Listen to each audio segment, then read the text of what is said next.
Inokashira Park Dismemberment Incident. Inokashira Park, a beautiful site in Tokyo where families enjoy their weekend, couples go for a walk in the evening and friends meet up for a picnic. However, in the spring of 1994, a man had his worst encounter, one that would forever be unsolved, leaving behind only more questions of a mystery that still haunts the park's shadows.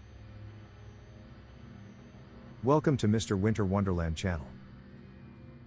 Subscribe now and let's unravel the wonders of our world together. Now, let's get to today's video. In the morning of April 23, 1994, in Inokashira Park in Tokyo, a janitor working in the park found several trash bags filled with what at first she believed to be rotten fish, but once opened the bag to take a peek inside, she was horrified to see what was inside. The janitor had just found several human remains. Police were called to the scene and found 27 severed limbs and body parts, including a shoulder, 2 feet, 2 hands, and several other fragments sliced neatly into 8-inch chunks. No head, torso, or genitalia was ever found.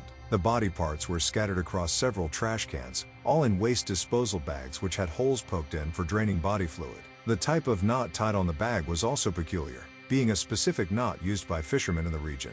Most of the fingerprints on the victim's fingers and toes had been destroyed, but not in their entirety, giving the police substantial evidence in identifying the victim. Whoever had committed this crime went through a lengthy and meticulous process to have the body dismembered in even sizes. The body parts found were all cut into 20 centimeters in length and 30 centimeters in width, which was also close to the dimensions of the trash cans in the park. The dismemberment was noted to have been done with a high level of skill, with an electric saw likely having been used as the weapon, with the muscle having been carefully cut to the specific dimensions. A specific cause of death could not be conclusively determined, as the body did not have any traces of physical battery or any drugs. Antemortem hemorrhage marks were present on his ribs, indicating a possibility that he had been cut while still alive. The body had been completely washed of blood, with authorities noting that to have accomplished this, the culprit would not only need extensive anatomical knowledge, but that the amount of water needed to wash and drain the blood from the body would require a large water supply that an ordinary household water system couldn't handle. Almost all fingerprints on the victim's fingers and toes had been scraped off, though the culprit had missed some of them given the authorities were able to identify the victim from the remaining prints. As mentioned before, the victim's torso, chest, and genitals were not found among the dismembered body part, and have not been discovered since. One theory suggests that the trash bags containing these parts had been collected by janitors the day before and taken to a waste disposal center. Unfortunately, due to the assailant's careful procedure dismembering and disposing the body, no additional forensic evidence was found that could point to the culprit, leaving the murder unsolved. After intense work from the forensics team, the police was able to identify the victim, Seiichi Kawamura, a 35-year-old architect living in the vicinity of Inokashira Park in the days leading up to his death. Seiichi was also a member of a religious organization in Tokyo, with which he had a close relationship. On the midnight of the 22nd of April, Seiichi had reportedly parted ways with an acquaintance in the vicinity of the park, after which his whereabouts were unknown after that. Only unconfirmed eyewitness accounts are able to explain the hours leading up to his death. One witness claimed that they saw a man who resembled Seiichi being beaten by 2 men near a department store close to his house. It is important to note that there were no signs of physical battery on the body, which calls this account into suspicion. Another witness stated that later that night, at around 4 a.m., they saw 2 men in Inokashira Park displaying suspicious behavior and carrying plastic bags. A third witness also claimed they heard what sounded like a car hitting something near the park on the night Seiichi was murdered, leading some to speculate that perhaps Seiichi had been struck by a vehicle, and then the driver had cut up the body to hide the crime. Multiple theories have been put forward to explain the murder, or to identify the culprit responsible for it. This includes the person Seiichi met with the night of the incident. Some suspect they might have argued, and the person ended up attacking and killing Seiichi, then later dismembered his body and disposed the bags around the park.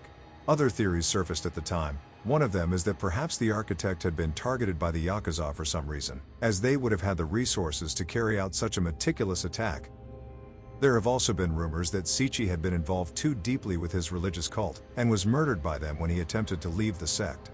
One of the most plausible theories is that of a testimony from a man who spoke out identified only as K. K claimed that he had been mistaken for Seiichi on multiple occasions. Once they looked similar and K's warehouse was in the immediate vicinity of Seiichi's house. K admitted to being against foreign street vendors who attempted to open up shop in his area, often using pressure tactics to drive them out. One of those foreign vendor, however, turned out to have links to a criminal organization which extensively surveilled and threatened K. Fearing for his safety, Kay booked a hotel in the city to hide from them around the same time the crime happened. Kay feared the organization would realize their mistake if he immediately revealed himself. So he kept his own account quiet for 20 years, only coming forward in 2015. None of these theories have been confirmed by the police. Every friend and acquaintance of Sichi was interviewed at length, and his room was thoroughly searched, but no evidence pointing to a culprit could be found. While the case initially attracted the attention of Japan's mass media at the time, the case was soon overshadowed by the deadliest accident in the airline's history, the crash of China Airlines Flight 140, which occurred only 3 days after the murder, causing the media's attention to be diverted there. The investigators present on the case worked on it for another 11 months. However, many officers from the investigative team were recruited to investigate the sarin gas attack on the Tokyo subway, leaving the case with very few detectives working on it. Finally, in 2009, the statute of limitations expired, and the police no longer have jurisdiction to work on that case. Inokashira Park dismemberment incident remains unsolved. That is all for today. Thank you for watching. Please like and subscribe if you enjoyed today's video. Until next time, take care.